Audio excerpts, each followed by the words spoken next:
Welcome, dear traveller, to another episode of Sleepy Historians.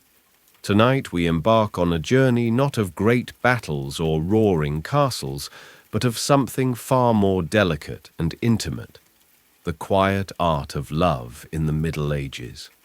This tale is slow, soothing, and filled with the tender brushstrokes of romance long past. So, settle in, let your breath slow, allow your eyes to grow heavy. We begin, not with thunder, but with a whisper of the heart. In the medieval world, love was not always what we imagine today. It was layered, sometimes poetic, sometimes political. At the heart of it was the idea of fine-amour, or courtly love, an elevated form of admiration, often unattainable, pure, and defined by chivalric ideals. A knight might adore a noblewoman he could never touch. His love, expressed through song, poetry, or heroic deeds, was not meant to end in marriage, but in inspiration. Love was a discipline, a ritual, a refinement of the soul. Let your heart settle into this idea, a love both distant and deeply felt, one that asked for patience and promised only the pleasure of reverent longing. Imagine a castle nestled in the green hills of Aquitaine. There, beneath a tower window, a young knight named Armand polishes his armor under the moonlight. He has fought bravely in the king's campaign, not for glory, but for a glimpse of Lady Isabel's favor. She, the count's eldest daughter, once dropped her handkerchief from the balcony during a feast, and he caught it mid-air. Since that moment, she has haunted his dreams. Armand composes verses each evening, whispering them to the stars. He recites them into the hush of night, hoping the wind carries them to her chamber. He knows he will never hold her hand or dance with her under the stars.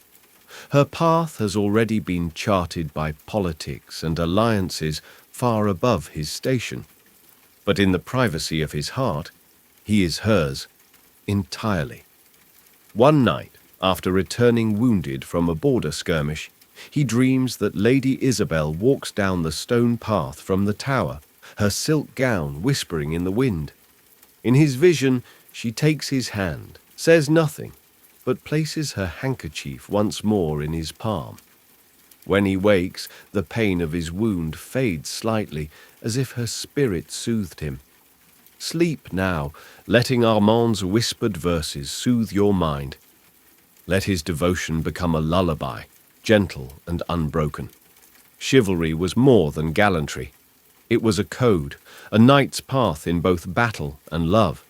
A knight was expected to protect the weak, serve the church, and adore from afar a lady of noble virtue. This devotion often came in the form of services, defending her honor in tournaments, composing verses in her name, or pledging vows of loyalty under the moonlight. In these quiet oaths and brave declarations, love became a sacred endeavor, a devotion not of possession, but of presence. In every act of bravery, there was an echo of the lady's name. Picture a grand tournament field, set in the rich soil of Champagne. Banners flutter in the wind. Horses stamp their hooves in the morning mist. Sir Roland, a young and earnest knight, wears a blue ribbon tied at his arm, a gift from Lady Alienor, a woman he has never danced with, never touched, but worships through his every deed. When Roland enters the lists, his thoughts are not of conquest, but of honor. His lance strikes clean, not to wound, but to impress. And every time he triumphs, he looks not at the lords, but toward the gallery where Lady Alienor sits, silent and unreadable behind her veil. Later, he kneels in the chapel's stillness, lighting a candle. The flame dances like his longing. He speaks her name in prayer, asking for courage, not reward. And when he returns to his chamber, He finds a psalm book upon his pillow, bound in silk, its edge marked with her scent of wild rose. These acts are quiet, but they echo through time. In every tournament, every vigil, the night carries her spirit. Let the image of Roland's reverent gaze and Eleanor's silent gift carry you gently into sleep, where devotion hums softly like the night wind. Women, too, were not mere recipients of affection. Noble ladies learned the art of subtlety, expressing interest through tokens, riddles, or silent gestures. They could set challenges, request poems, or engage in veiled conversations where every word was weighed. Though their freedoms were constrained by societal norms, they wielded great power in the dance of courtship. A smile might be permission, a glance, a promise. A dropped glove, a song hummed at the edge of a hall. These were the languages of love. Let us now walk into the quiet garden of a noble estate in Yorkshire, where Lady Eleanor watches the twilight from her lattice window. Below, a young lord named Edmund strolls by the hedge maze. Each evening, Eleanor has left a riddle stitched into a lavender sachet, resting it beneath a stone at the maze's entrance. Edmund, clever and curious, replies with equal wit, his answers hidden beneath the ivy near the fountain. Their dialogue unfolds in hidden verses, gentle tests of intellect and affection. When their eyes meet at supper, it is only briefly, but volumes are exchanged in silence. When Eleanor is told she must marry a French baron she has never met, she does not protest. But that evening she places one final riddle beneath the stone. If words be wings and hearts a cage, where shall the captive find the page? Edmund finds it in the moonlight. He does not answer. Instead, he presses his lips to the sachet and holds it to his heart. Let your dreams unfurl like Eleanor's parchment. Let her riddles echo quietly in your sleep. Beyond the courts, among farmers and tradesfolk, love wore simpler clothes. A baker's daughter and a shepherd's son might meet at the market or the festival of spring. There were no verses here, only stolen glances, shared bread, a promise to walk home together under the stars. Marriage was often arranged, but love could bloom within it, or, in secret moments, outside of it. The heart did not obey boundaries. Let the air be filled with the scent of wildflowers and fresh bread as we enter the village of Elmford. Young Thomas, the blacksmith's apprentice, has begun rising early to fetch water at the well, just to see Mira, the milkmaid from the northern pasture. Mira wears a crown of daisies each morning, and Thomas, shy and gentle, begins carving tiny hearts into his wooden handles, hoping she notices. When she does, she smiles but says nothing. At midsummer, the villagers gather to celebrate with music and wine. Under the flickering torchlight, Mira surprises Thomas with a sprig of lavender wrapped in a strip of blue cloth. From then on, he begins leaving small gifts in her basket: a carved spoon, a braid of garlic, a charm made from horseshoe nails. When they finally wed, it is not in the stone chapel, but beneath an old oak tree. Only the birds and sheep witness their vows. Let this simple love wrap around you like warm bread and morning sun. Medieval festivals were more than feasts and pageants. They were moments when the rules of society relaxed, when peasant and noble alike danced under garlands and lanterns. Spring festivals like Beltane or the Feast of May brought music, laughter, and the sweet perfume of blossom-swept fields. These were the seasons of courting. In the village of Avoncourt, nestled between forest and river, the annual springtide fair begins at dawn. Flags of crimson and gold flutter between thatched rooftops. Merchants arrive with carts of fruit, cloth, and sweets. Children weave flower crowns, while fiddlers tune their strings. Amid the bustle, a flaxen-haired girl named Catherine walks between the stalls, a basket on her hip. She's known for her laughter and her deft needlework. Behind her, a baker's apprentice named Giles lingers with 2 warm honey cakes wrapped in cloth.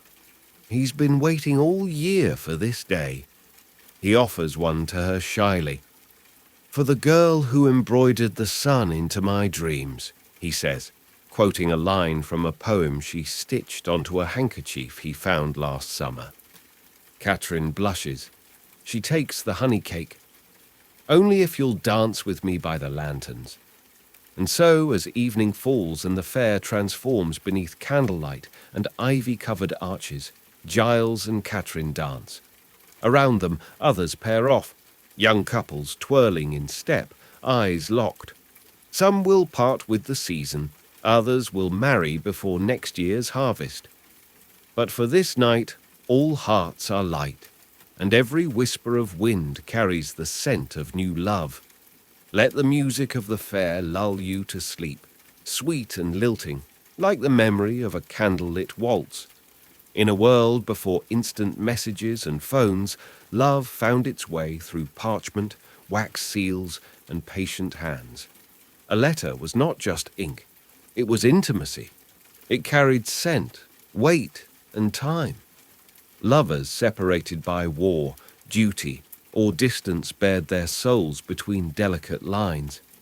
In the Benedictine monastery of St. Mirabel, a scribe named Brother Alaric spends his nights copying sacred texts, but hidden in the folds of his robe is a different kind of parchment, one that begins, "My dearest Leora." Leora is a merchant's daughter in the port city of Calais. They met during a storm when she sought shelter in the abbey. Their eyes met briefly, but in that breath of silence, their futures entwined. Now, he writes by candlelight. He tells her of the bells at dawn, the curve of the hills, the way the sparrows nest in the abbey walls. In return, she sends pressed violets and snippets of city gossip.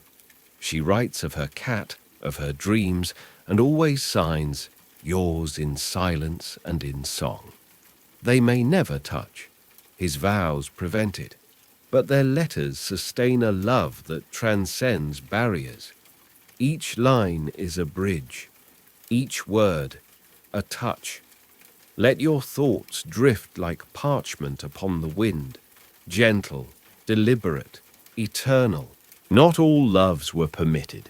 Some defied the strict boundaries of class, creed, or kin. These loves, often whispered in the dark, burned with quiet intensity.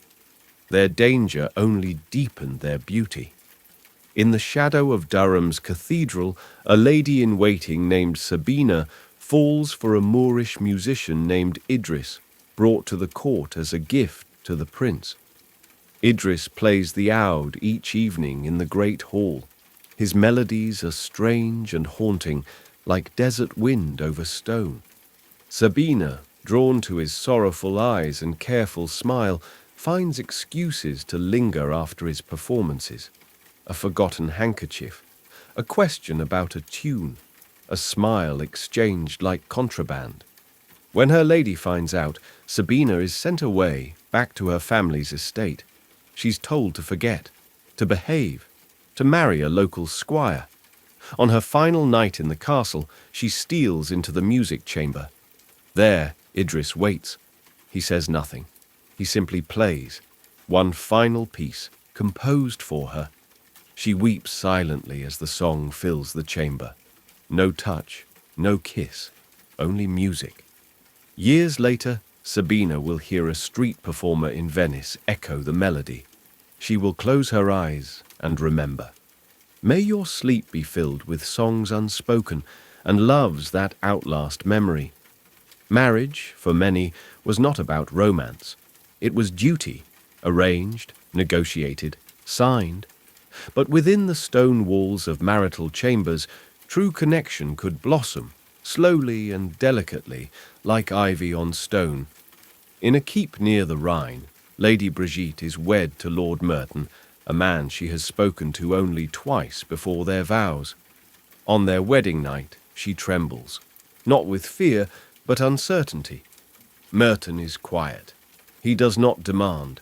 Instead, he speaks of his mother's roses, of the stars above the ramparts. He offers her a cup of spiced wine and asks if she likes to read. Over weeks, Brigitte comes to know him, not the stern lord, but the man who collects feathers in the woods, who once rescued a hawk with a broken wing. They read together by firelight. They walk in silence through the orchard. One night, she touches his hand without thinking. He does not pull away. Their love is not sung by minstrels. It is built in glances, in warmth shared under firs, in laughter muffled by snowfall. Rest now in the quiet of a keep where ivy climbs and love grows without rush. Love was not just for the young. Widows and widowers, unburdened by family arrangements, could find companionship late in life. These loves were tender, humorous, and often more honest than any that came before. In a small town near Bruges, a widow named Anke tends her herb garden. Her children are grown, her hair is grey, and her fingers crooked from years of work. She is content, until Peter arrives, a former soldier turned glassblower. He comes to fix her windows. He stays to sip her elderberry tea. At first, they only talk of weather, of aches and war stories. But soon, Peter begins leaving blown glass beads on her doorstep. Anke, in return, stitches him a scarf from old wool. One morning, he kneels in her garden with a posy of chamomile and says, "No declarations. Just, let's grow old, slower, together. Let the warmth of second chances and late-blooming love cradle your heart as you drift further into rest." Some love stories outlive their lovers. Through song, stone, or memory, they echo across generations. In the cloister of a ruined abbey, moss-covered and silent, lovers' initials remain carved into the base of a broken arch. They were Allais and Theo, names passed down in local law, a knight and a weaver's daughter who fled together into the woods. They were never seen again. But every spring, lilies bloom beside the old stones. Some say they planted them. Others believe their love turned into roots. Now, couples visit the ruins to tie ribbons to the branches, to whisper vows beneath the stars. Love, it seems, never dies. It merely changes form. Close your eyes. Feel the ribbons flutter. Hear the whispered promises. Let the past hold you gently, and let love's echo guide you into the deepest sleep. Not all loves were permitted. Some defied the strict boundaries of class, creed, or kin. These loves, often whispered in the dark, burned with quiet intensity. Their danger only deepened their beauty. In the shadow of Durham's cathedral, a lady-in-waiting named Sabina falls for a Moorish musician named Idris, brought to the court as a gift to the prince. Idris plays the oud each evening in the great hall. His melodies are strange and haunting, like desert wind over stone. Sabina, drawn to his sorrowful eyes and careful smile, finds excuses to linger after his performances. A forgotten handkerchief, a question about a tune, a smile exchanged like contraband. When her lady finds out, Sabina is sent away, back to her family's estate. She's told to forget, to behave, to marry a local squire. On her final night in the castle, she steals into the music chamber. There, Idris waits. He says nothing. He simply plays one final piece composed for her. She weeps silently as the song fills the chamber. No touch, no kiss, only music. Years later, Sabina will hear a street performer in Venice echo the melody. She will close her eyes and remember. May your sleep be filled with songs unspoken and loves that outlast memory. Marriage, for many, was not about romance. It was duty, arranged, negotiated, signed. But within the stone walls of marital chambers, true connection could blossom, slowly and delicately, like ivy on stone. In a keep near the Rhine, Lady Brigitte is wed to Lord Merton, a man she has spoken to only twice before their vows. On their wedding night, she trembles, not with fear, but uncertainty. Merton is quiet. He does not demand. Instead, he speaks of his mother's roses, of the stars above the ramparts. He offers her a cup of spiced wine and asks if she likes to read. Over weeks, Brigitte comes to know him, not the stern lord, but the man who collects feathers in the woods, who once rescued a hawk with a broken wing. They read together by firelight. They walk in silence through the orchard. One night, she touches his hand without thinking. He does not pull away. Their love is not sung by minstrels. It is built in glances, in warmth shared under firs, in laughter muffled by snowfall. Rest now in the quiet of a keep where ivy climbs and love grows without rush. Love was not just for the young. Widows and widowers, unburdened by family arrangements, could find companionship late in life. These loves were tender, humorous, and often more honest than any that came before. In a small town near Bruges, a widow named Anke tends her herb garden. Her children are grown, her hair is grey, and her fingers crooked from years of work. She is content, until Peter arrives, a former soldier turned glassblower. He comes to fix her windows. He stays to sip her elderberry tea. At first, they only talk of weather, of aches and war stories. But soon, Peter begins leaving blown glass beads on her doorstep. Anke, in return, stitches him a scarf from old wool. One morning, he kneels in her garden with a posy of chamomile and says, "No declarations, just let's grow old slower, together. Let the warmth of second chances and late blooming love cradle your heart as you drift further into rest. Some love stories outlive their lovers.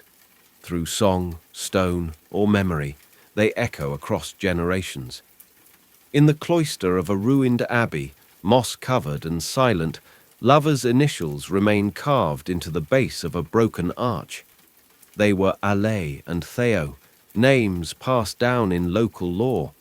A knight and a weaver's daughter who fled together into the woods. They were never seen again. But every spring lilies bloom beside the old stones. Some say they planted them. Others believe their love turned into roots. Now couples visit the ruins to tie ribbons to the branches, to whisper vows beneath the stars. Love, it seems, never dies. It merely changes form. Close your eyes. Feel the ribbons flutter. Hear the whispered promises. Let the past hold you gently, and let love's echo guide you into the deepest sleep. In the thick forests of the north, where the land is wild and untamed, there lived a huntsman named Rowan. He was a man of few words, preferring the company of the trees and the animals to that of people. But he had a secret, a love, unspoken and forbidden. Her name was Isolde, and she was the daughter of the lord who ruled over the land. She was beautiful, wild, and free, everything that Rowan had ever desired. But she was promised to another, a nobleman from a neighboring village who had wealth and power, but no heart to offer her. For months, Rowan and Isolde exchanged stolen glances and secret meetings. In the stillness of the woods, they whispered their love to each other, not with words, but with their eyes, their gestures, and the touch of their hands. There were no grand promises, only the knowledge that they could never be together. On the night before her wedding, Isolde sought Rowan out in the woods. The moonlight filtered through the trees, casting an ethereal glow around them. "I cannot marry him," she said, her voice trembling. "I belong to you, Rowan, but we cannot be." Rowan took her hands in his heart breaking. "I know, Isolde, but know this. Though the world keeps us apart, my heart will always be yours, a promise in the dark." As the dawn broke, they parted ways, knowing they would never meet again. But the love they shared would live on forever, hidden, quiet, but eternal. The secret garden at Castle Rookwood was known only to a few.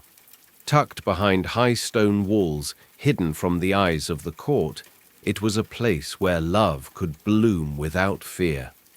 Lady Sirene, the daughter of the castle's steward, had discovered the garden as a child.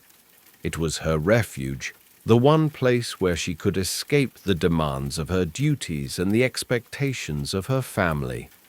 But it was also where she met the one who would steal her heart. Luca, the castle gardener's son, was a quiet young man. He was not of noble blood, but in Sirene's eyes he was as royal as any prince. They met by chance, both seeking the peace of the garden on a warm summer day. And so, over time, their friendship grew into something more.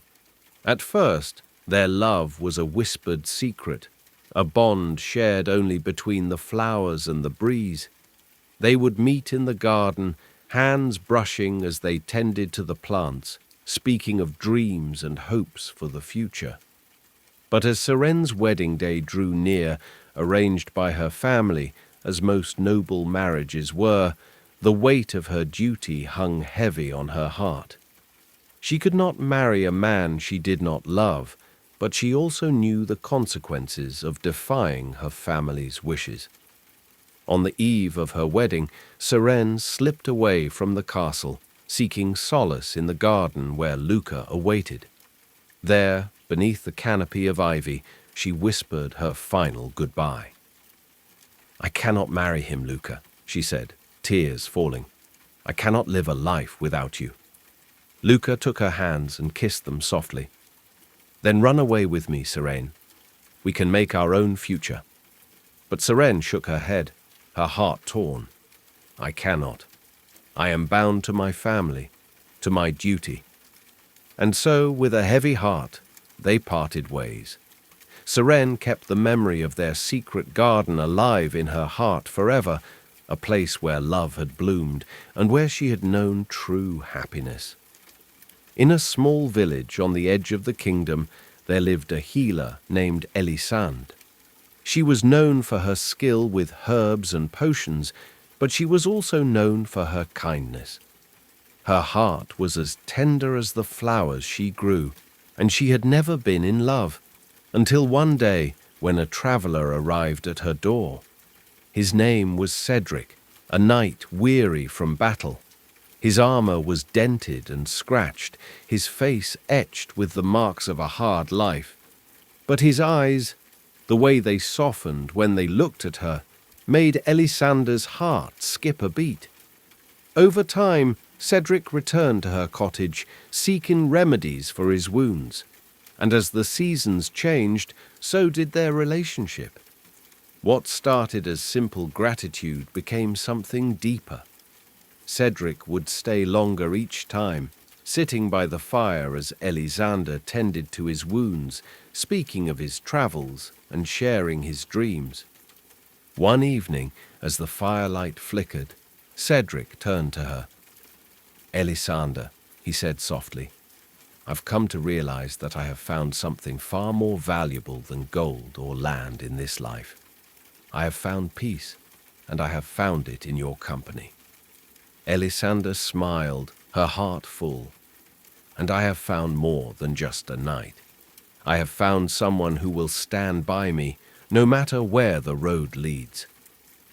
They had no grand gestures, no public proclamations, but they had something far rarer: time shared between two people who had come to understand that love, in its truest form, was a gift given in small moments.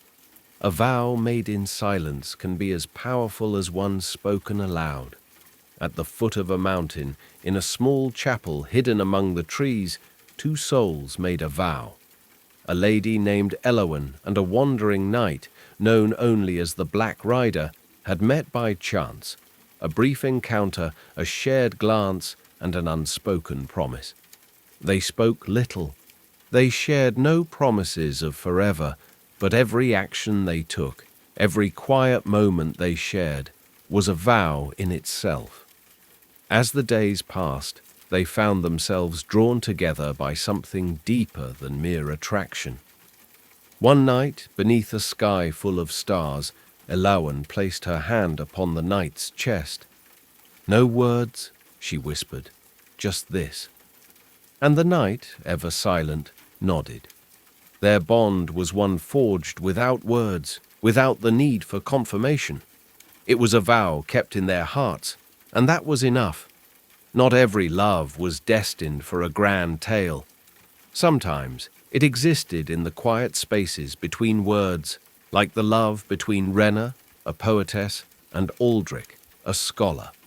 Rena's poems were beloved by many, but few knew the heart that bled behind the verses. She wrote of love, of longing, of the things she could never say aloud. Aldrich, a quiet man with a keen mind, had been a silent admirer of Rena for years. He would often seek out her poetry, studying each line as if it held some great secret. One day, their paths crossed unexpectedly at the market. Rena had come to buy parchment, and Aldrich had come for a new ink bottle. Their eyes met, and in that brief exchange, everything she had written seemed to pale in comparison to what they could share. "You've read my poems," Rena said, her voice soft and hesitant, "but I fear they do not speak of what I truly feel." Aldrich, always the quiet one, gave her a shy smile. "I have read your words, Rena, but I know that sometimes the most beautiful poems are the ones never written." And so, without words, they spent the afternoon in silence, walking through the village, listening to the wind in the trees, sharing the quiet comfort that only those who truly understand one another can share. In the end, Rena never penned the poem that she had hoped to. Instead, her love for Aldrich remained an unwritten verse, a love too vast for paper.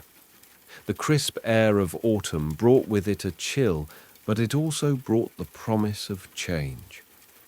In the village of Everspring, a pair of lovers stood beneath an ancient oak tree, the leaves falling like golden confetti around them.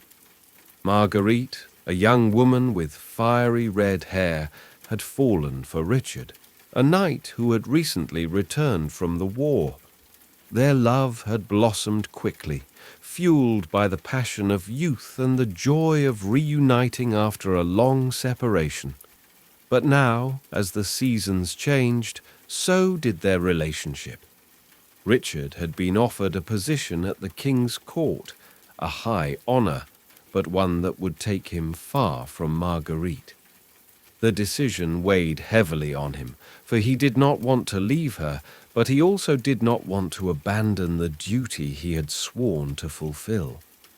As they stood beneath the oak, Marguerite placed her hand on his chest, feeling the steady beat of his heart. "I will wait for you," she said, her voice trembling with emotion. "No matter how long it takes, for love like ours does not fade with distance." Richard kissed her forehead, his own heart torn. "I promise, Marguerite, I will return to you. When autumn comes again, we will be together." And so, with a promise made beneath the fall leaves, they parted ways, knowing that true love would endure the test of time and distance. At the grand court of King Richard, Lady Eveline, a beautiful and dignified noblewoman, was sought after by many suitors. Yet her heart remained untouched as she held out for a love that could stir her soul, not just an arranged marriage to one of the kingdom's finest lords.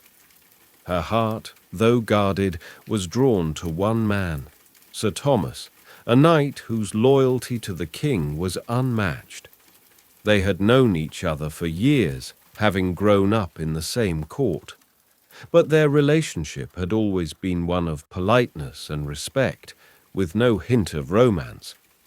However, as time passed and they spent more time together, Eveline began to notice the small things.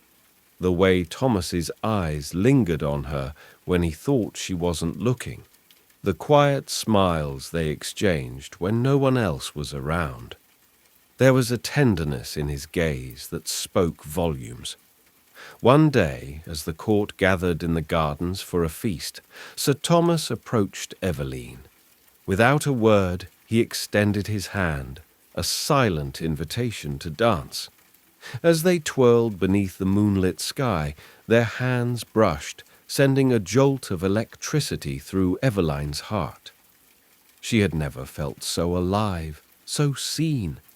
And in that moment, with the music swirling around them, she knew that this was the courtship she had always dreamed of. In a small village on the edge of the kingdom, there was a bridge that spanned a tranquil river.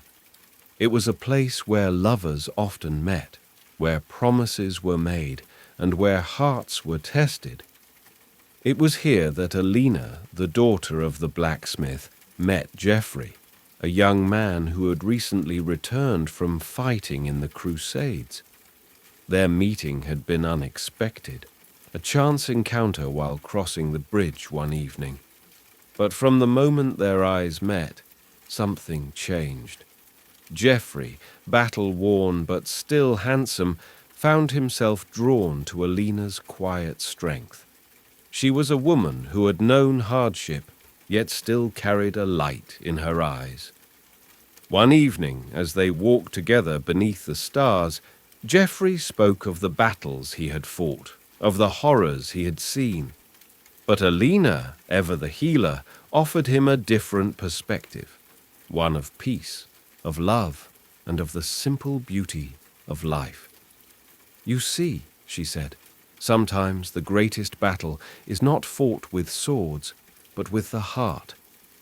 Geoffrey, moved by her words, kissed her softly beneath the bridge. And in that moment, they both knew their love would endure. Love in the medieval era was not always grand or easy. It was often a dance between duty and desire, decorum and devotion. A nobleman might fall for a servant, a widow might rediscover affection, or two young hearts might find each other across the crowded floor of a festival. Courting was a process rooted in tradition, yet it pulsed with real emotion. It was governed by rules, but those rules could never completely contain the wild yearning of the human heart.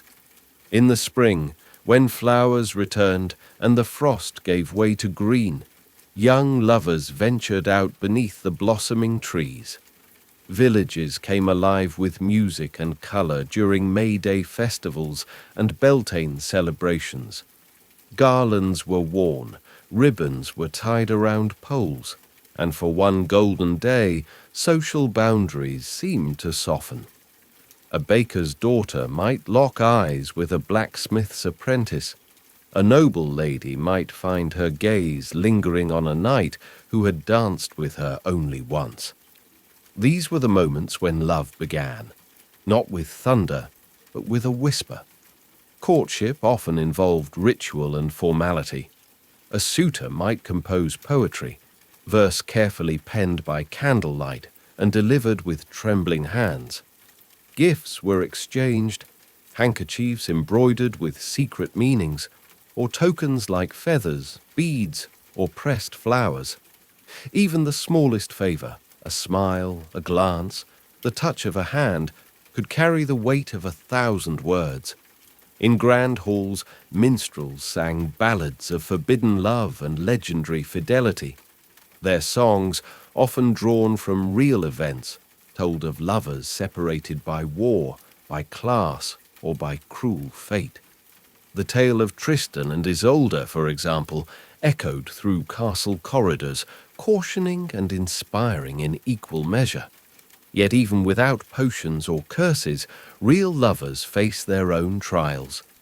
Distance, duty, and decorum conspired to keep hearts apart. Love letters were a lifeline. Without swift messengers or instant communication, words on parchment became a heartbeat sent across the miles. A noble woman might write to her betrothed knight as he fought in distant lands, or a monk might risk penning secret verses to the merchant's daughter he met but once. These letters, sealed with wax and scented with lavender or rose, were read and reread until the ink began to fade. But the stories of love were not confined to nobility or romance born of privilege. In small villages, where daily life was tethered to the turning of the seasons, love was no less potent. A shepherd might carve a whistle from a hollow reed, leaving it at the door of the girl he admired. A milkmaid might sing softly as she walked past the tannery, hoping the apprentice within would hear. Their world, full of shared chores and community festivals, became a tapestry where glances and gestures spoke volumes. Weddings were as much community events as they were personal unions. In manor houses and chapels, beneath stained glass and embroidered banners, vows were exchanged. Yet, in humbler places, a marriage might be marked by a feast of bread, cheese, and ale, with garlands hung across wooden beams and fiddlers playing under the moonlight.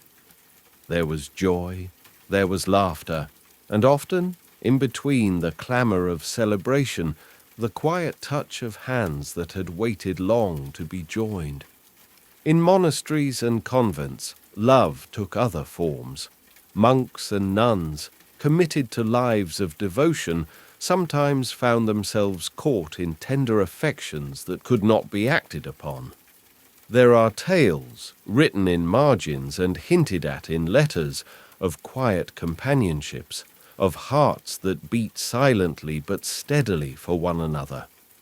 Though they chose a path of spiritual union, the ache of love, pure and unsought, often still found them. Stories were the lifeblood of romance. Around hearths and in inns, tales were told of lovers who defied kings, who waited years through battle and banishment, or who vanished into the forest together to escape the world's judgment. These stories wove hope into the hearts of listeners. They whispered, "Love is worth the risk." Some lovers carved their names into trees, others into castle walls. In hidden gardens behind abbeys, roses were planted to mark meetings that had to remain secret. A locket buried beneath a chapel stone, a faded ribbon hidden inside a book of psalms. The tokens remained long after the lovers were gone, their whispers carried forward by time. As the years rolled on, and time aged even the most passionate hearts, love found gentler forms. An old knight, retired from battle, might bring a single bloom to his wife each morning. A seamstress might wait patiently for the tanner to return from the forest, knowing his eyes would find hers across the crowd. Their love needed no declarations. It had been proven 1,000 quiet ways. And now, as you drift deeper into the night, imagine yourself beneath the stars of that long-ago sky. The air is filled with the scent of heather and rain. Somewhere in the distance, a lute plays. Close your eyes and feel the hush of ancient romance around you. The soft murmur of verses, the brush of hands, the promise held in a glance. May you sleep peacefully, dear listener, and dream of wildflower crowns, candle-lit dances, and the timeless yearning of hearts bound by fate and fire. There were those whose love led them on long journeys, not merely through towns and forests, but into the sacred unknown. Pilgrimage, a voyage for the soul, could also become a quiet, enduring expression of the heart. Agnes of Leon, a cloth merchant's daughter, vowed to walk the Camino de Santiago in memory of her late betrothed, Henri. He was taken by fever months before their wedding, his final words a plea for her not to grieve, but to walk in his place. So, with a staff in hand and a locket bearing his likeness, Agnes sets out. Through meadows of heather, over misty hills, and across quiet rivers, she walks. Along the way, she meets others, some seeking forgiveness, others healing. At a candlelit shrine in the hills of Navarra, she encounters Martin, a quiet healer from Galicia. They share food, stories, and over time, something unspoken. Martin tends a sprain in her ankle, careful and gentle. She offers him thread spun by her mother's hands. By the time they reach Santiago, their hearts have healed in ways neither expected. They part at the cathedral steps, no promises made. But in her locket, beside Henri's sketch, she tucks a folded note from Martin that reads, "May your path always find kindness, and your heart peace." Sometimes love does not replace. It simply walks beside. In the grand courts of Aquitaine and Provence, troubadours weave tales of love with verse and song. Their words, delicate and daring, enchanted noble ladies and stirred the imaginations of listeners across France and beyond. One such troubadour, Etienne of Carcassonne, roams the duchy with a lute and a smile. He sings of legendary loves and lost queens. Yet his heart belongs to one alone, Lady Isabeau, wife of a minor baron, with ink-stained fingers and a secret love for poetry. They first speak in the library. Etienne compliments a tapestry she's designed, a scene of Tristan and Isolde sewn in silk. She smiles, half amused, half weary. "Another man lost to love?" she asks. "I think," he replies, "he was found." Each time he visits, he brings her a verse, slipped into a book, or left in a basket of figs. Isabeau replies in stitched phrases across her tapestry borders, lines of longing in gold thread. Though they never touch, they become legend, the troubadour and the lady who stitched love into silk. And centuries later, their tapestry hangs in a dusty hall with stitched words that read, "Where music failed, thread endured." Let your dreams be stitched in velvet, and may poetry lull you to rest. Some loves are nurtured in shadows, in gardens that bloom by moonlight, far from prying eyes. At the Abbey of Saint Clair, Sister Mariana tends a hidden garden beyond the orchard walls. She grows night-blooming jasmine, monk's pepper, and lavender, each herb for a purpose, each flower for a prayer. One evening, while gathering herbs, she hears footsteps.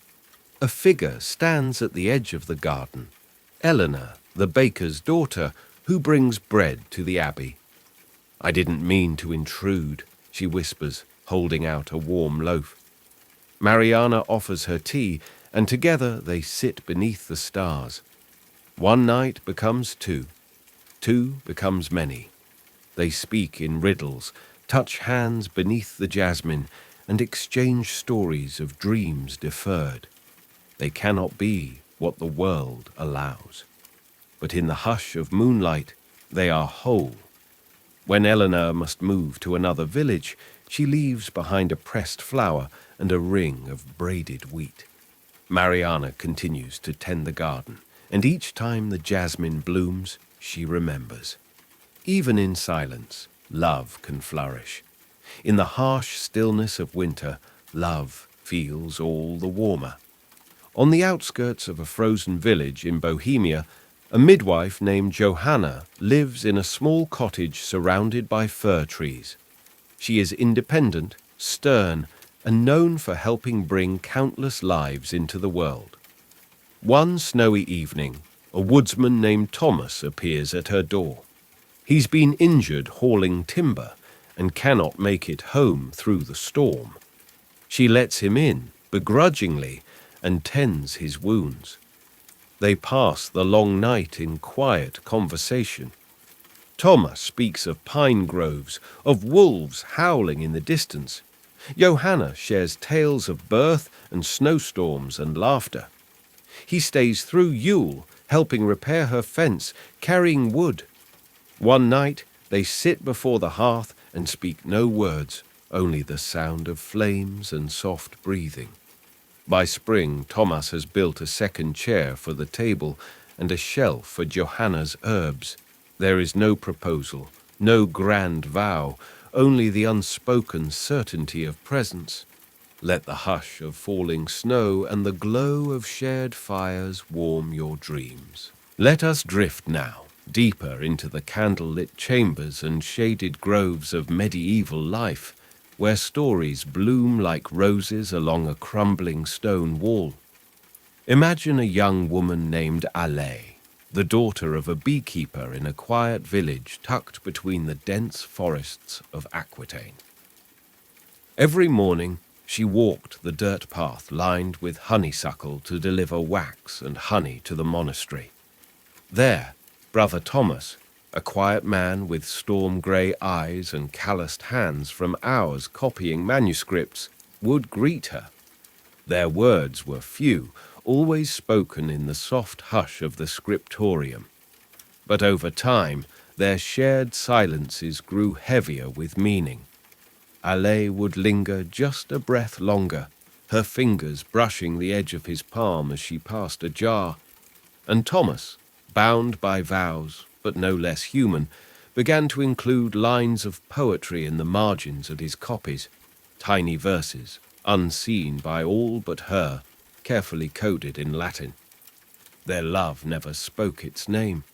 It was lived instead in moments, a honeycomb shared behind the chapel, a shadow cast by two figures beneath the yew trees, standing just close enough to feel the warmth between them. When Thomas was transferred to another abbey, he left behind a manuscript. Hidden inside its hollowed-out spine was a final letter, sealed with beeswax. In it, he wrote, "Though we may never meet again, your name will live forever beneath my breath. Each word I write is a prayer whispered for you. Now, let us journey to the north, to the rugged shores of Wales, where sea spray kissed the cliffs and wind-carved stone. There lived a fisherman named Idris and a shepherdess named Seri.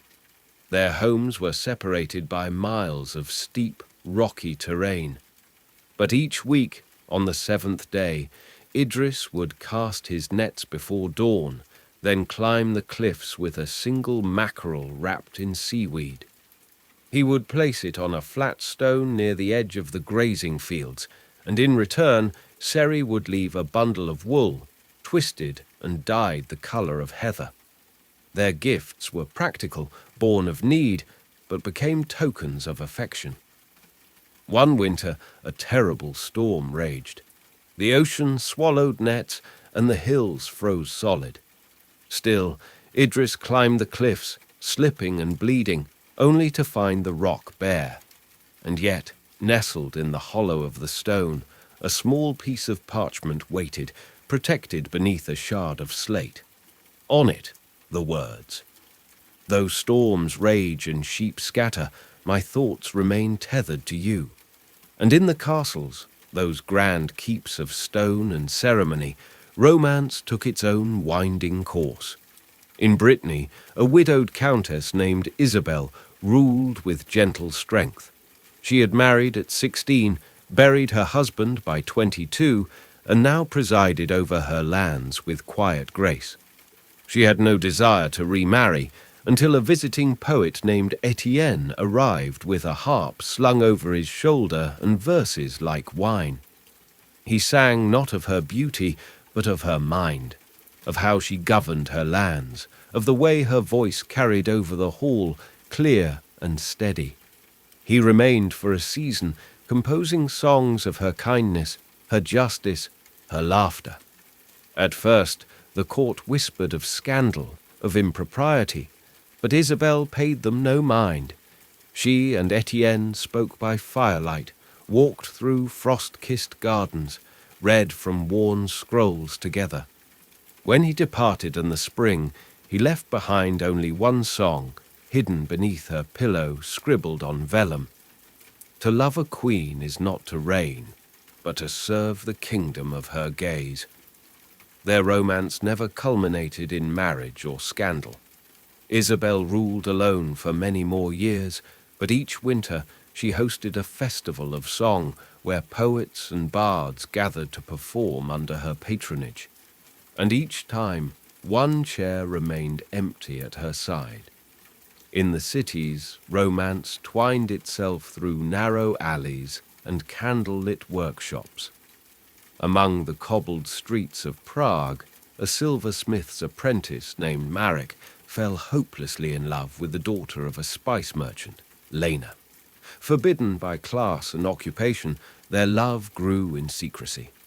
Marek would craft tiny charms, leaves, stars, thimbles, imbued with small inscriptions, hope, wait, ours. Lena hid them in her pockets, her sleeves, even in the hem of her cloak. When her father arranged a marriage to a wealthy elder from Vienna, Lena fled. She left a final gift on Marek's doorstep, a pouch of cinnamon, and a note that read, "Every time you taste warmth, remember me." These tales are but threads in a vast tapestry. We could speak of the Italian hillside, where lovers danced to mandolin songs while gondolas bobbed in distant canals, or the snow-covered roads of Novgorod, where fur-clad brides clutched warm bread baked by suitors' hands. We could linger in Moorish Spain, where gardens perfumed with orange blossoms bore witness to secret trysts in tiled courtyards shaded by pomegranate trees. In every corner of the medieval world, hearts beat with the same longing, to love, to be loved, to find home in another. As we now sink deeper into the softness of night, feel the stories settle like snowfall across your thoughts. Let them blanket your imagination. Close your eyes, and you may find yourself among them, riding through fog on horseback to meet a lover at dawn, or seated beneath an arched window, penning your feelings in ink that glimmers like moonlight. The medieval world was not without its hardships, but even amid hardship, love persisted. It bloomed in gardens and beside hearths. It whispered through tapestries and echoed in song. It lived, stubborn and beautiful, in the hearts of those who dared to dream. Sleep now, dear listener. Let your dreams be lit by candlelight and the scent of wild roses. Somewhere, in another time, a hand reaches for yours across the veil of centuries. Love was often a dance between duty and desire, decorum and devotion. A nobleman might fall for a servant, a widow might rediscover affection, or two young hearts might find each other across the crowded floor of a festival. Courting was a process rooted in tradition, yet it pulsed with real emotion. It was governed by rules, but those rules could never completely contain the wild yearning of the human heart. In the Low Countries, where canals wove through the land like silver veins, a brewer's daughter named Lotta often sang at the public fountains while filling barrels with water. Her voice was clear as spring, and her favorite song told of a knight who lost his way and found love under an elm tree. One afternoon, a quiet artist named Bram sat sketching the market square. He was drawn not only to her voice, but to her smile that curled like the corners of a parchment page. Every day after, he returned with a new sketch, always of her. First her hands, then her braid, then her profile laughing. When she noticed, she began to sing songs just for him, tales of longing and loyalty. But Bram was poor. He painted the signs above inns and scribbled illuminated letters in prayer books. One evening he left behind a painted tile showing the elm tree from her favorite song, and beneath it the knight and the singer standing hand in hand. On the back, in tiny brush strokes, "I have found my way."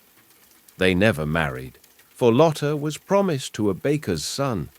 But each year, on the feast of St. Agnes, she would leave a tile of her own by the fountain, one of a golden knight kneeling, listening.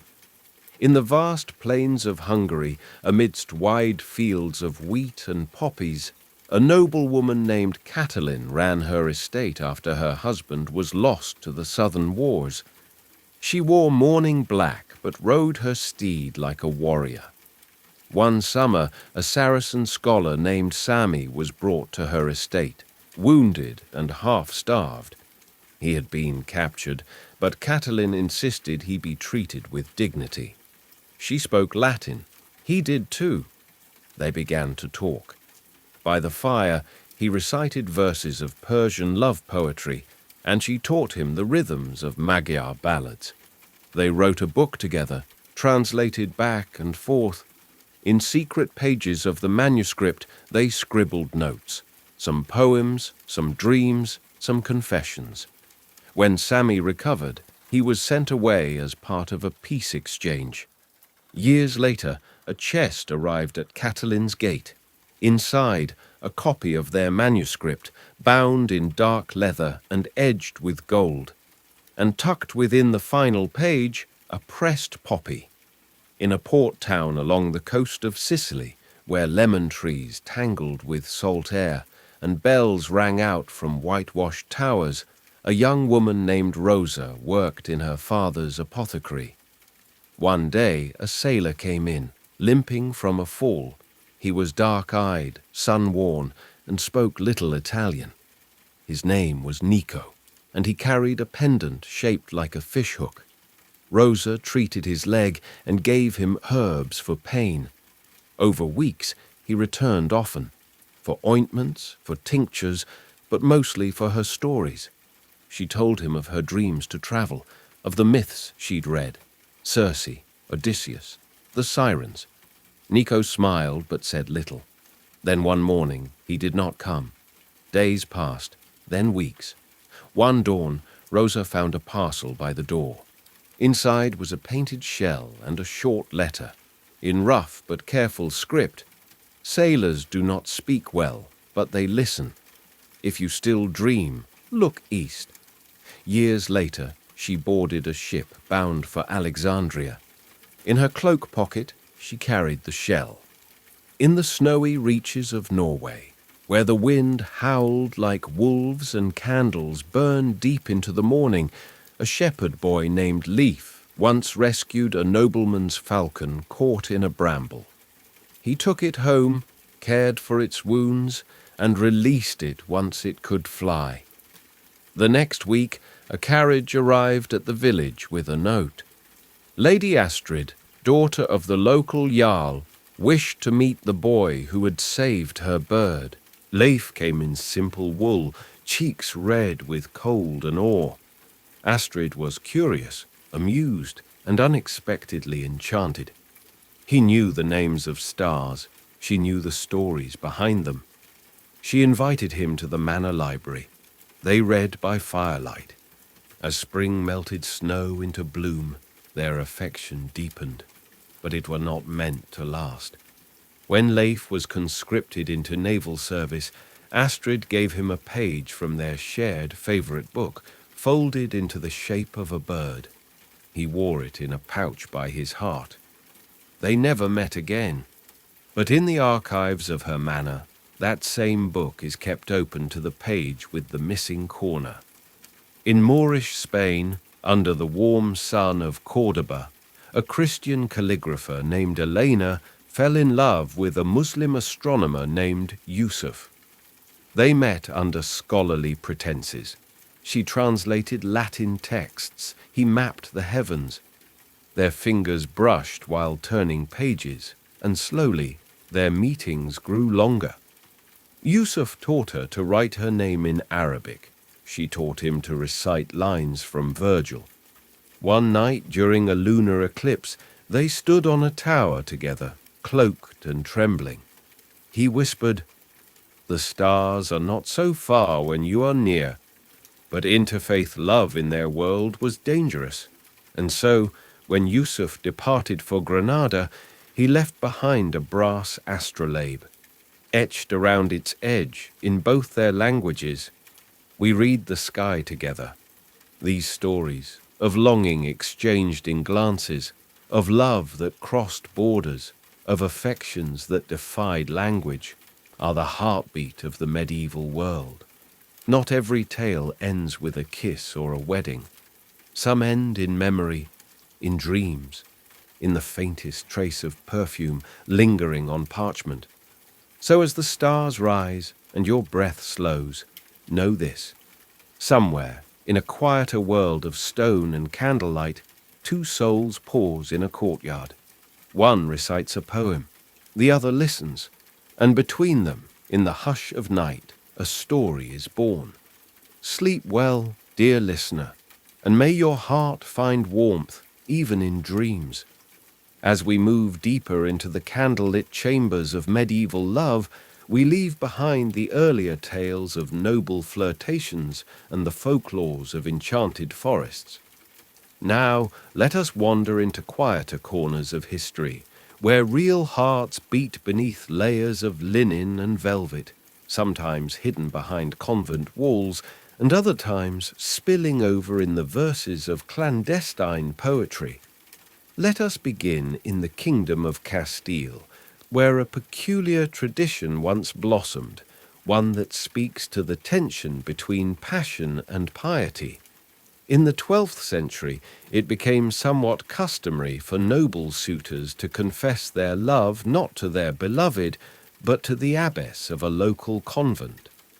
The abbess, often a woman of sharp intelligence and experience in courtly affairs, would act as an intermediary, reading love letters aloud to the maiden in question and advising her on whether the suitor was worthy. It might sound odd to modern ears, but in a world where courtship was tightly bound by family, church, and status, even secret love needed a proper conduit. And for many, the cloistered abbess, who had once walked the tightrope of noblewomanhood herself, was seen as a trusted voice of reason in matters of the heart. Meanwhile, far from the stone cloisters of Spain, in the icy courts of Scandinavia, a different romance was brewing. Here, in the sagas of Iceland and Norway, love was less about subtle glances and more about bravery and verse. One of the most passionate real-life stories we know is that of Gudrun Osvifursdottir, a formidable woman from the Icelandic Laxdæla saga. Married multiple times, Gudrun's affections were forever entangled, and let us not forget the troubadours of Occitania, those lyrical knights and poets of southern France who carved out a whole language of love. Their verses were sung in courts and castles where they paid homage to Domna, their lady, who was often already married. This love, known as fin amour, or courtly love, was not about possession, but about worship. The lover suffered, yearned, and admired from afar, his soul uplifted by the purity of unfulfilled longing. Yet, behind closed doors, some of these songs bloomed into real, forbidden liaisons, whispered in gardens under the moonlight, or smuggled through secret doorways in the stone halls. In Germany, during the age of the Minnesingers, another poetic form of love unfurled. Unlike the troubadours who often sang of distant and idealized ladies, the minnesang was more grounded. Their songs explored not only longing, but loss, reconciliation, and even domestic joys. The tale of Tannhäuser, the knight who vacillated between holy devotion and sensual love in the arms of the goddess Venus, became a powerful allegory, showing how love could lead both to ruin and to redemption. But love wasn't always so lofty. In the taverns of medieval Prague, courting was sometimes as simple as a well-played game of dice and a pitcher of mead. Young people from merchant families or craft guilds would gather at spring festivals like Charodienis or Walpurgis Night to sing, dance, and flirt around bonfires. It was here, away from the watchful eyes of elders, that many real-life romances sparked. Beneath the stars, beside the flames, amidst laughter and mischief. And we mustn't forget the tokens of love, the garters, sleeves, and kerchiefs that were gifted and worn as signs of affection. These weren't just decorations. In England, a knight riding into battle with a lady's sleeve tied to his lance was more than a romantic gesture. It was a claim, a promise, and sometimes a silent prayer for return. In Italy, a man might spend days embroidering a love poem into a strip of silk to wrap around a lady's wrist, an act of devotion and artistry all at once. Finally, we come to a particularly fascinating and perhaps misunderstood medieval custom, the love trial. In some noble courts, especially in southern France, courts of love were held where noble women would gather and judge hypothetical love disputes. Was a man justified in loving two women at once? Could a woman reject a man who had once scorned her, but now truly repented? These mock trials, though playful, were deeply philosophical, and they offered a rare glimpse into how medieval minds, especially women's minds, engaged with the complexities of love, loyalty, and desire. Through each of these tales, customs, and songs, we see that love in the Middle Ages was anything but simple. It was chaste, and it was carnal. It was poetic and political. It was whispered through lattice windows and shouted across battlefield walls. It was a tapestry of longing and laughter embroidered over centuries. So now, dear listener, let your mind rest with these images of whispered midnight confessions, verses sung beneath balconies, and hands brushed across stone cloisters. The past is asleep, but love always lingers. Let us now drift eastward to the Byzantine Empire, where the rules of romance were stitched delicately into silk robes and ceremonial rituals. In the shadowed gardens of Constantinople's palaces, young women of noble blood were rarely allowed to meet suitors alone. And yet, love found its way, hidden in embroidery patterns, in ink disguised as perfume, or in the deliberate dropping of a handkerchief. One tale tells of a young noblewoman named Anna who fell in love with a scholar assigned to her father's court. She could not speak to him directly, so she began stitching her affections into a tapestry. Each flower she wove represented a letter, each bird a feeling. It took the scholar weeks to decipher her silent language, but when he did, he replied by composing a hymn and slipping it into the pages of her prayer book. They never married, but they loved in their way, quietly, in the margins of history. Further north, in the rolling green of medieval Ireland, love was both tender and tragic. There was a belief that true lovers were destined to meet 3 times in life, once in youth, once in hardship, and once in dreams. A woman named Maeve of the Ashen Hills, born to a line of druids, is said to have waited her whole life for her 3rd meeting. Her first love was a shepherd's son, lost to a storm at sea. Her second was a knight who vanished in battle. But the third came to her only in sleep. They say that Maeve would fall into a trance under the full moon and whisper a man's name, one no one else ever knew. She lived alone by the sea, lighting a candle each evening as if waiting still. Some villagers claimed to see two shadows walking the shoreline at night, hers and another's. Was it a dream, a spirit, or the fulfillment of a vow whispered long ago? In the misty forests of Bohemia, a lesser-known custom blossomed among peasants and foresters, the planting of a love tree. When two hearts found each other, they would each plant a sapling at the edge of the woods. As the trees grew, so too did their bond. If the trees bent toward one another, twining over time, it was said the lovers would stay together for life. But if they grew apart, leaning away, it was taken as a sign to part ways before grief could root too deep. An old tale tells of Thomas and Eliska, who planted their saplings one spring day. But Thomas was called to war before summer came. Each year, Eliska would walk to the trees, watching them slowly reach toward each other. Though Thomas never returned, the trees eventually embraced, two trunks winding together as one. And there, beneath their shelter, Eliska grew old. She never married. She said she already had her union, rooted, growing, eternal.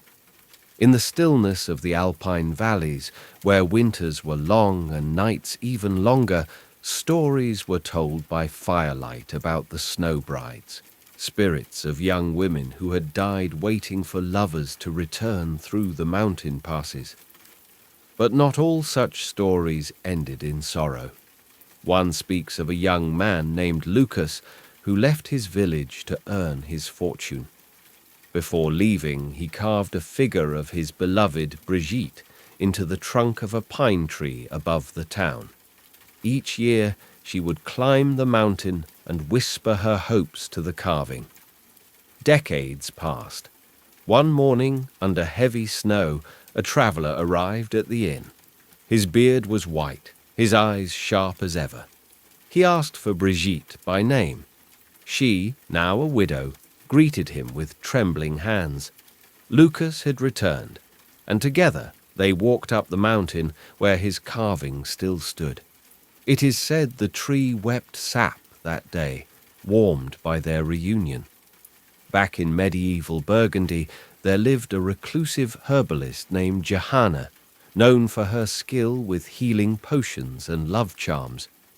Villagers often whispered that she was a witch, but it is known that Johanna was once betrothed to a knight who vanished on a crusade.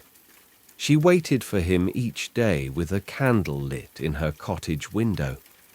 One winter, a soldier came with news. Her beloved had died, but left behind a final gift, a pressed sprig of rosemary bound with his hair and a ribbon. Johanna placed the rosemary in her apothecary, and for the rest of her life she wore that ribbon in her braid. No other man ever courted her. She lived alone, yes, but not unloved, and there, in a quiet monastery in northern Italy, lived Brother Alarico, a monk who once composed dozens of sacred texts. Yet hidden among his illuminated manuscripts was something different, a poem, a single verse written in gold ink on the last page of his breviary. Her eyes, though never meant for mine, were lamps to guide me home through every prayer. No one ever knew who she was. A noble woman glimpsed only once, a memory from before he took his vows, or simply a figure from his dreams. In medieval hearts, love took many forms, loud and sung by minstrels, quiet and buried in parchment.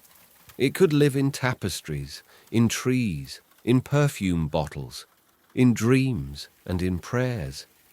Now, dear listener, Rest your head among these whispered loves and moonlit promises. Let the echoes of soft verses and long-lost embraces carry you toward sleep. The world of knights and abbesses, troubadours and love trees sleeps too, and tonight it welcomes you. Our journey now drifts west to the windswept coasts of medieval Brittany, where fishermen's wives once tied tiny knots into their shawls while waiting for their husbands to return from sea. Each knot held a whispered wish: let him be warm, let him be safe, let him return. But one tale, told only by grandmothers near the hearth, speaks of Mireille, a spinner's daughter who fell in love not with a fisherman, but with a travelling harpist. They met only once, in the spring festival, when his song made her weep. He left the next day. She tied a single knot in her shawl that year, and never untied it. As the story goes, decades passed. Mireille grew old, and the shawl wore thin. But one summer morning, a harp was heard from the cliffs, and there stood the same man, older, weathered, his hands still graceful. He had remembered the girl who cried at his music. They spent only one season together before death came gently for them both. The shawl was buried with her, still knotted. From the shores we sail now to the highlands of medieval Scotland, where a rare kind of vow was exchanged among clans, not in churches, but beneath sacred trees. It was called a hand fasting, a promise of love for a year and a day. At the end of that time, the couple could part freely or bind themselves for life. One such story comes from the mist-veiled Isle of Skye. A young healer named Era fell in love with Caelan, a bard with a silver tongue and a shadowed past. They fasted hands under the moonlight beside an old ash tree, swearing to meet again in a year. But when the time came, only Era returned. Still she waited beneath the tree for 3 nights, her lantern burning low. On the 3rd night, a storm rolled in. The wind howled, but through the rain came a familiar voice, singing the song he had once written for her. Caelan had returned, his cloak torn, his body weary. They renewed their vow with trembling hands. That tree, locals say, still stands, and no storm has yet broken it. Further south, in the vineyards of medieval Aquitaine, a peculiar practice once thrived among the daughters of wine merchants. Every autumn, during the harvest moon, they would write down their heart's desire, not for riches, but for a kind and faithful love, on slips of parchment. These were folded into grape leaves and hidden in the barrels of fermenting wine. The belief was that the right man would come to drink of the barrel and be touched by the sentiment inside. A story survives of one such girl, Celeste, whose wish simply read, "May he be gentle and may he hear my silences." Years later, a foreign merchant, tall, quiet, with a love of poetry, drank from the barrel and sought out the winemaker's daughter. He asked to meet whoever had written that line. When Celeste stepped forward, the man smiled and said, "I've spent my life listening for someone like you." They married the next spring under flowering vines. In the valleys of medieval Hungary, love often bloomed in the rhythm of dance. Festivals were frequent, and the steps of the Sardas, the folk dance of the people, were more than just movement. Young men would dance close, matching the tempo of the girl they desired. If she matched his footwork, it was a sign. If she spun away, he'd try again next year. One such dancer, a boy named Imre, practiced every night in the barn by lantern light, not for pride, but for Jofia, the miller's daughter, who danced like she was born of music itself. For 3 years, She spun away from him. But on the 4th year, as the music slowed at twilight, Zsófia did not spin. She stepped forward, laid her hand on his chest, and smiled. They danced until dawn. It said the barn where he once practiced became their home, and every spring the village could hear the sound of 2 pairs of feet still dancing. Let us now cross into the realm of the Holy Roman Empire, where within castle walls another love tradition unfolded, one born not of chance, but of letters. Among noble families, many young men and women never met until their weddings, and so love began on parchment. These letters were formal, yes, but hidden within their strict calligraphy were coded touches of warmth. One such correspondence between Lady Adelheid of Mainz and Count Ludwig of Thuringia still survives. What begins as diplomatic pleasantries soon blossoms into a subtle affection. He compares her penmanship to swan feathers. She responds with a poem about lions who learn to speak. By the 7th letter, he writes, "If we are to marry, may I be not your lord, but your listener." When they finally met, she greeted him not with a curtsy, but with a line from one of his own letters. "Then come, listener." The stories have only just begun, and in the quiet winterlands of medieval Russia, stories were whispered beside the hearth of snow brides and husbands made of frost. But one tale speaks instead of enduring warmth. A widowed weaver, Tatiana, lived alone with her spindle and her stories. She once loved a soldier, lost in a distant skirmish. In the long nights, she wove tapestries of imagined reunions, of snow melting into spring, of boots returning to the threshold. One year, during the feast of St. Nicholas, a traveller knocked on her door. He was an old man now, but in his eyes, the same spark. He had survived, though he'd lost his name and fortune. But he remembered the stories. He stayed, and though their hair was white and their steps slow, they spoke each night by the fire.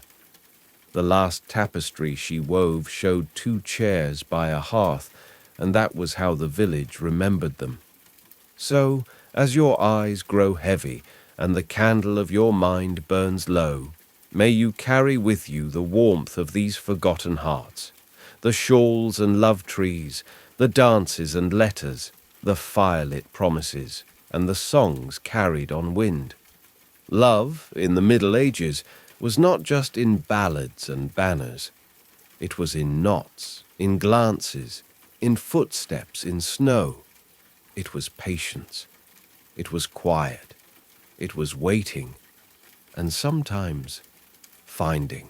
Close your eyes now, dear listener, and allow yourself to drift once more into the velvet tapestry of the past, a time when love lived in glances, in ritual, in the spaces between words.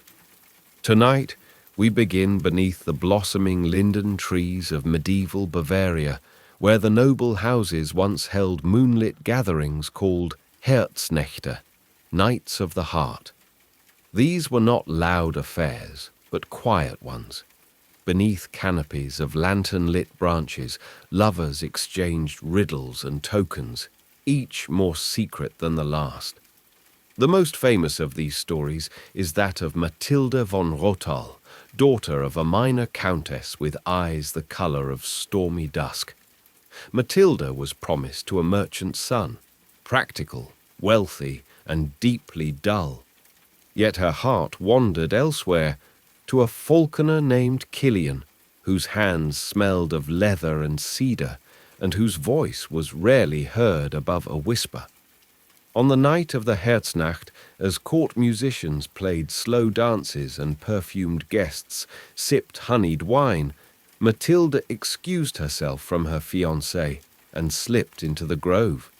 There, hanging from a branch, she found a bundle wrapped in rough cloth. Inside it, a single falcon feather, painted gold at the tip, and a poem, just one line. I would trade every wing for one moment beside you. That night, she didn't return to the hall. It said she fled with Killian beneath a hunter's moon, and they vanished into the pine forests, living in solitude, raising falcons and children alike. To this day, villagers claim that in late spring, if you wander near Rottle at dusk, you may hear the rustle of wings and see two shadows walking, side by side, under the linden trees. Now, let us travel to the sapphire shores of medieval Sicily, where sunlight kissed the marble steps of villas and lovers left messages for one another, not with ink, but through scent. In the city of Taormina, perfumed letters were an art form. Lovers would write on fine parchment, then steep the scrolls in oils of jasmine, rose, or sandalwood. The message was read with the nose before the eyes. One young apothecary named Lucia became renowned for her blends, but what many did not know was that she had fallen in love with a scribe who often delivered requests to her shop, a man named Emanuele, with hands stained by ink and a quiet ache behind his smile. For months they never spoke of love, but each time Emanuele came, Lucia would gift him a scented ribbon, each fragrance meaning something different. One day, orange blossom for affection. Another, clove for longing. Finally, she sent him a ribbon soaked in myrtle, a sacred flower of Aphrodite, and tucked within it a single line. If scent can speak, let it say what I cannot. He returned the next day, no longer as a messenger. In his hand was a scroll perfumed with lavender, devotion, and in his eyes the answer she had waited for. They married in secret, their vows whispered between drying herbs, and their story passed down from perfumer to perfumer. Let us now descend into the cloistered halls of a medieval convent hidden in the hills of Provence. There, among the rosemary hedges and cool limestone corridors, lived a young novice named Sabine. She had taken her vows out of duty, not conviction, and each night she would walk the cloister garden alone, her fingers tracing the petals of every flower she passed. One summer, a stonemason was sent to repair the chapel. He was older, with calloused hands and kind eyes, and his name was Etienne. Sabine watched him from the shadows of the cloister, drawn not by desire, but by his serenity. He would hum as he worked, a low tune that calmed her restlessness. She left him small gifts, wild thyme tucked into a crack in the wall, a feather folded into the binding of his tool case. In return, she found pebbles smoothed by the river and a carved wooden cross left on her prayer bench. They never spoke a word. When his work was done, he placed one final gift beneath the rose bush she favored, a stone etched with her name in the old script, and beneath it, seen, known. Blessed she remained at the convent her whole life, but in every wall she passed, she remembered his hands, and in every prayer she held the silence they had shared. Further east, across misty rivers and cobbled villages, we reach medieval Wallachia, where a curious tradition once thrived among shepherds, the carving of love flutes. Each boy, upon falling in love, would carve a flute from ash wood and compose a melody for the girl of his affection. If she heard the tune and answered with a song of her own, played on a reed or hummed into the wind, it meant her heart matched his. There is one flute, found buried beneath a centuries-old yew tree, with carvings that tell a tale. A pair of intertwined wolves, stars, and a girl's name, Ilinka. Legend says it belonged to a boy named Dorin, who played his flute each dusk from the hills above the village. Ilinka never answered, until one summer evening, when a second melody joined his. floating from the valley below. She had made her own flute. They met at twilight, where the two melodies had crossed paths. There, under a sky full of fireflies, they played until their songs became one. Even now, shepherds say that on warm nights, if you listen closely, you can still hear the faint echoes of their duet. And lastly, we return to the old streets of York, in the time when cobblers, scribes, and glassmakers filled the city with humble labour.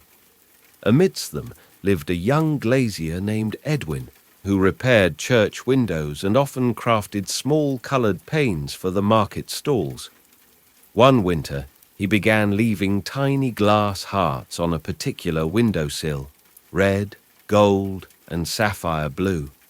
The window belonged to Beatrice, the daughter of a candlemaker. She never saw him leave the hearts, but she began leaving candles in return, each one a different scent. A courtship blossomed through gesture alone. For a year they never met. Then, one snowy evening, Edwin left a pane shaped like a flame, painted with the words, "Do you see me now?" That night, the candle on her sill burned longer than any other, and when he arrived the next morning, she was waiting. They married beneath a window he had crafted himself, glass doves, glowing halos, and a single candle in the centre. It is still there, high in the apse of the old church in York, and when the morning light shines through it just so, it's said you can see their names, hidden in the wings. Let the past cradle you like a mother does her sleeping child. Tonight's stories will linger like perfume on a velvet sleeve, subtle, sweet, and unforgettable. Let us begin in a small village nestled in the hills of Normandy, where the stone cottages are warmed by peat fires, and every evening the mist gathers like a shawl upon the shoulders of the earth. There lived a girl named Elise, the daughter of a weaver. Her hands were deft, her eyes the colour of polished oak, and she carried within her a stillness, as if the wind had once spoken to her and she had listened long enough to understand. Elise was known for weaving not just blankets, but dreams. Her cloths bore symbols, ferns, stars, braided rivers, that townsfolk swore brought fortune. But her heart remained quiet, untouched, until the arrival of Mathieu, a metalsmith's apprentice with soot under his nails and a restlessness that could not be stilled. He would come to her market stall not to buy, but to ask questions. "Why do you always use blue threads at the edges?" "Because blue is the last thing the sky sees before it dreams," she answered. Weeks passed. Then one day he brought her a gift, a needle, not of bone, but forged from a silvery iron, etched with her name in tiny Gothic script. He said, "If you use this, I'll be a part of every weave." She smiled and took his hand in hers. Together, they made a tapestry, a wall hanging that bore two trees, roots entwined, branches outstretched. That tapestry, though faded by centuries, still hangs at the church of Saint-Julien. Locals say that lovers who marry beneath it never quarrel for long. Next, we enter the cloistered world of medieval Bohemia, where monasteries stood silent atop wooded hills, and the turning of seasons was marked by the tolling of bells and the slow copying of sacred texts. In one such abbey lived Brother Miculus, a scribe who had taken his vows in spring when the apple trees were in blossom and the scent of honey clung to every breeze. Miculus was gentle and solemn, his face always angled toward parchment, but his heart, his heart wandered. He was tasked with illuminating the psalter of the monastery, and every week he visited a small farmstead nearby to buy eggs and ink ingredients. There he met Lenka, the beekeeper's daughter, who spoke little but always gave him extra wax for his candles. One rainy day, he lingered longer than usual. She showed him how bees dance to speak, and in return he sketched her into the margins of his psalter, a tiny figure in a red cloak, standing amidst wildflowers. When the abbot discovered it, Miculus confessed, but instead of punishment, the abbot only said, "To love God, one must first know love." Years later, Miculus left the order. He married Lenka in a quiet clearing where bees drifted lazily through the air like golden thoughts. His psalter, now preserved in a museum, still holds her image, tiny, eternal, and smiling. Now we move north to the wind-swept coast of Wales, where castles perch like watchful sentinels above the sea. There, in a stronghold of grey stone, lived Lady Seren, known as the Night Pearl for her midnight hair and luminous skin. Her father, a stern and grieving widower, wished to marry her to a powerful lord from across the sea. But Seren had other desires. She would sneak from her chambers at dawn and walk barefoot across the wet sand, listening to the sea's lullabies. It was there she met Iwan, a shipwright's son, with hands calloused from work and eyes like sea glass. He showed her how to carve driftwood into birds, and she taught him the names of stars. Their love was a secret carved into stone, hidden, enduring, quiet. For months they met in the tide pools, whispering poems and dreams. When her father announced her betrothal, Seren vanished. Some say she fled with Iwan aboard a fishing boat. Others claim the sea took her. But every year, on the morning of the first frost, a carved driftwood bird appears on the castle gates, its wings etched with the words, "I remember." Now let us wander to medieval Granada, in the last golden years of Al-Andalus, where gardens bloomed with myrtle and orange, and the air was thick with the scent of spices and the sound of fountains.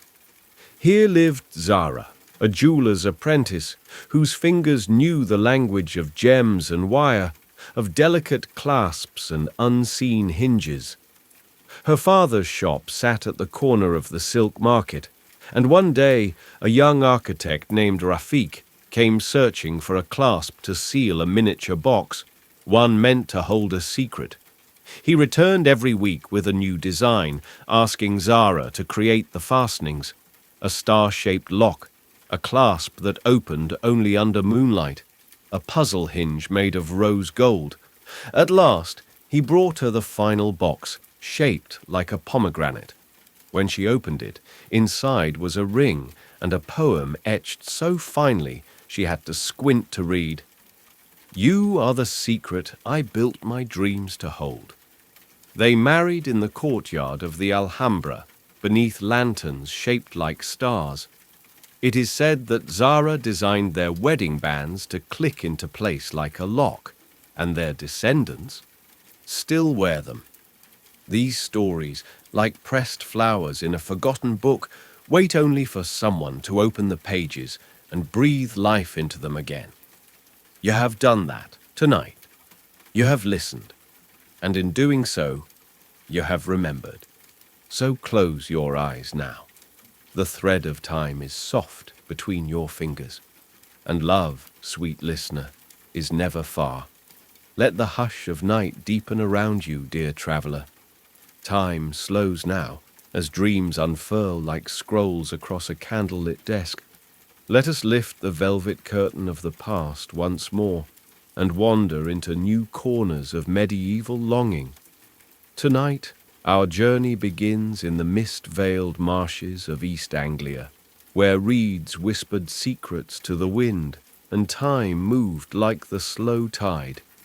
There, in a hamlet forgotten by most maps, lived Cecily, the daughter of a ferryman. Her home was a drifting one, a boat moored among the rushes, its roof thatched and painted blue. Each morning she rowed travellers across the broad, brown river in silence, her cloak always damp with dew and her eyes fixed on the water. One rainy morning, a scholar arrived. Eldwine was his name, a pilgrim bound for Ely Abbey, carrying scrolls wrapped in oilskin and a gaze as soft as candle smoke. The crossing was quiet, save for the splash of oars. Yet when Cecily handed him ashore, he said, "You row as though you ferried souls to paradise." He returned the next day, and the next, not to cross, but to speak. He taught her to read, using petals and pebbles for letters. In return, she taught him the names of birds that danced above the fen. At midsummer, he asked to stay. They lived aboard her boat, drifting between fog and flower, where the only vows spoken were made in silence. In shared bread, in the act of rowing, in the way she leaned into him when thunder rolled across the reeds. Now, come with me to the Carpathian highlands, where winter lingers like an old story and castles cling to cliffs like stone flowers. In one such fortress lived Anastasia, a noble woman veiled not by status, but by sorrow. Her fiancé had vanished during a hunting expedition, and though a year had passed, she lit a candle for him each night, placing it in the window above the cliff's edge. Then came Gregor, a wandering falconer with a bird named Solace and eyes that saw everything, but judged nothing. He arrived to train the Lord's birds, but lingered for the stillness Anastasia carried like a cloak. She never spoke to him, not at first, but she began walking the snowy ramparts when he flew his falcon. Once she left a strip of crimson ribbon tied to the training post. He found it and returned it, woven into a tiny wreath of feathers, moss, and frost sugar berries. By the end of winter, the candle in her window was gone. It is said they vanished into the snow together. And when spring came, villagers found Solace flying circles high above the eastern pass, guarding a cabin hidden deep in the pines. Let us now descend into the cool shadow of medieval Prague, where beneath the cobbled streets ran ancient alchemy tunnels, hidden workshops lit by fire and dreams. In one such chamber toiled Dieter, an apprentice to a famed but reclusive alchemist. She had a mind as quick as quicksilver and hands as steady as a monk's prayer. But her master forbade distraction. Then came Lucas, a parchment maker who delivered vellum to the alchemist once a month. Dieter noticed how he handled even the poorest scraps as if they were spun gold. He noticed how her fingertips were singed with magic. Their courtship was wordless, played out in what they left behind. Lucas began hiding pressed violets between the layers of vellum. Dieter, in turn, etched tiny love symbols onto the backs of scrolls he would never open, a drawn key, a phoenix feather, the numeral 7, her lucky sign. One day she left behind a sealed envelope, inside a formula, not for gold, but for invisibility. They vanished that week. The only trace, a note in the master's ledger written in iron gall ink. It read, "Love is the greatest transmutation." And now, to the sun-drenched hills of medieval Languedoc, where vineyards ribboned across the land and troubadours wove stories into the air. Here lived Etienne, a poet known for his travelling verses. Yet it was not his songs that moved people. It was his silences. He would pause between lines long enough to make a room ache. One summer, he came to a manor where the lady of the house, Isabeau, had grown weary of love. Her first marriage had left her cold. Her second had ended in a duel she never spoke of. She hosted Etienne with formal hospitality, but one evening she asked him why his poems always ended mid-thought. He replied, because I hope someone else will finish them." Each night he left her a verse at the door of her solar, and each morning she answered with her own line, sometimes playful, sometimes mournful. It became a ritual, like breathing. One morning there was no line waiting. Instead, Etienne waited in the vineyard. He held no parchment, only a vine he'd carved with her name in Occitan. She kissed him beneath that vine. They never published their poems. They said the verses lived better in the spaces between them. So here we are again, dear dreamer. We've wandered through reeds and falcons, ink and poetry, winter storms and vineyard summers, all the tender, wordless places where love blooms, against odds, beneath silence, inside stolen glances and carved wood. Each tale a tapestry, each moment a hush. And so we leave tonight's stories folded gently beneath your dreams, like a letter tucked beneath a lover's pillow. Sleep now, and let the echoes of ancient hearts carry you deeper into night, before parchment love notes, before kisses stolen beneath a castle's archway. There was the courtship ritual, a dance older than the stone roads and longer than the longest fast. Courtship in the medieval world was a performance, a whispered game of glances, of favors given and meanings hidden in embroidery and color. Let me take your hand now and walk you through the quiet and beautiful steps by which hearts once reached for each other, even across the boundaries of birth, land, and silence. In the high courts of Provence, in the 12th century, courtly love, fin amour, was born. This was no brutish flirtation, but a refined art. A knight might spend months composing verses for a lady he admired, even if her hand was promised elsewhere. The goal was not always marriage, it was the beauty of longing, the ache of devotion. A knight might fasten a lady's ribbon to his lance before a joust, fighting with her favor fluttering like a prayer. The lady, in return, might give no words, but would tilt her hand just slightly, allowing him to kiss her fingertips before battle. This ritualized love was filled with gestures, a shared drink, a song performed only when she was present, the embroidery of her name, hidden in the hem of a tunic. But outside the courts, in the villages and fields, courting was quieter, yet just as sacred.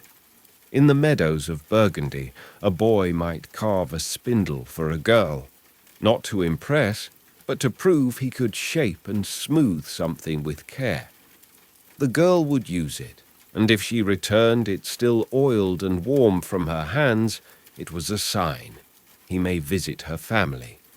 At the hearth, he would sit beside her father and drink milk or watered wine. He would not speak directly of love. Instead, he might praise her skill at spinning, her bread, her voice. These were courting words, simple and sincere. In springtime, there came maying, when young men and women walked the woods at dawn, gathering blossoms. A lover might weave a garland of hawthorn and leave it on a doorstep. If the garland was placed in a window by nightfall, affection was returned. Among the merchant class in Venice or Bruges, lovers courted with tokens of trade. A silversmith's son might bring a girl a brooch with a secret compartment, inside of which lay a scrap of parchment scented with lavender and bearing a single word, "Sparrow, I hope." A girl, in turn, might send a lemon wrapped in silk, a nod to the sweetness and sharpness of love. And there were rules. A young woman would never remove her gloves in a man's presence unless she trusted him. To lace another's doublet was a privilege done only by a betrothed or one nearly so. In the religious communities of medieval Europe, love was sacred, but complex. Marriage was seen as a holy union, one not to be entered lightly. Courting under the watchful eyes of the church meant writing letters, epistolae amores, long, formal declarations of intent and virtue. In monastic towns like Cluny or Glastonbury, young lovers passed letters through trusted cousins or confessors. A monk might approve a match by gauging not wealth, but spiritual compatibility.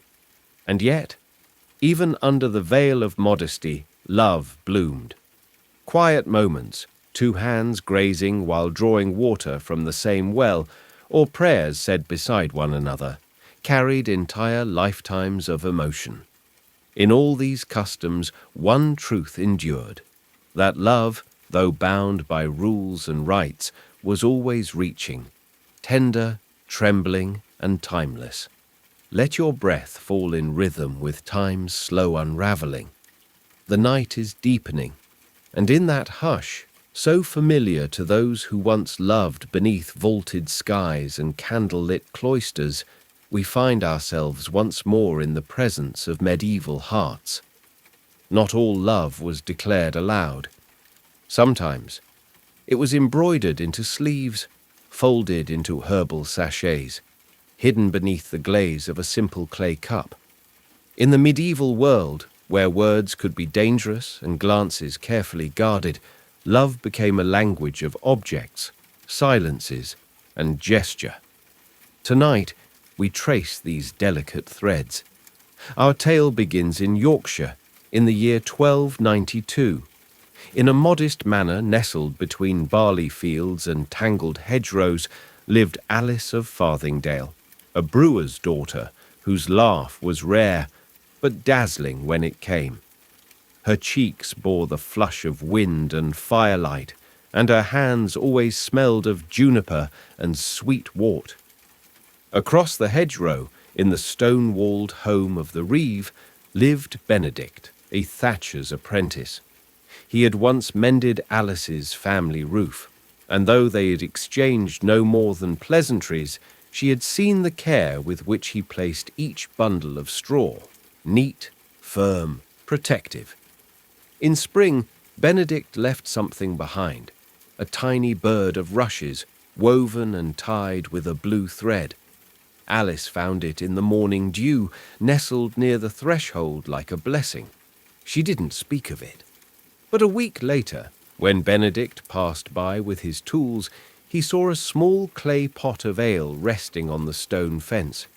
It bore no name, but was wrapped in a scrap of linen stitched with two tiny leaves, her mark. They never spoke directly of love, but on feast days they stood near. At harvest, she passed him bread. At Candlemas, he brought her beeswax with a single dried daisy pressed into it. Years passed like this. Eventually, they were wed, not with songs or banners, but with hands joined beneath the hawthorn tree, where rush-birds nested and barley swayed in the wind. Now let us sail to the cliff-top abbeys of Ireland, where sea spray clings to cloaks and the air is always thick with salt and mystery. In the coastal village of Inishbara lived a girl called Bree, who spun flax beside the abbey's guest house. She was known for her tapestries, each one filled with symbols that the monks said were older than the church itself. Spirals, knots, wolves dancing beneath stars. One day, a Norse merchant named Eiríkr sought shelter from a storm. Tall, with silver-threaded hair and eyes the colour of storm water, he was older than most and spoke Irish slowly, like tasting the sound of it. But he watched Bride as she spun and left coins on her loom, not for her cloth, but for her time. On his second visit, he brought her a small chest carved with ravens and pine trees. Inside, a single comb of polished whalebone. Bride ran her fingers over its cool teeth and whispered, "You dream of forests." Eiríkr smiled and said, "I dream of you in them." Their courtship was brief. as sea-bound love must be. But when he asked for her hand, he did not go to her father. He went to her abbess, offering a chest of silver, 2 hives of bees, and a vow to bring her home before the moon turned twice. They were married with salt on their skin and heather in her hair.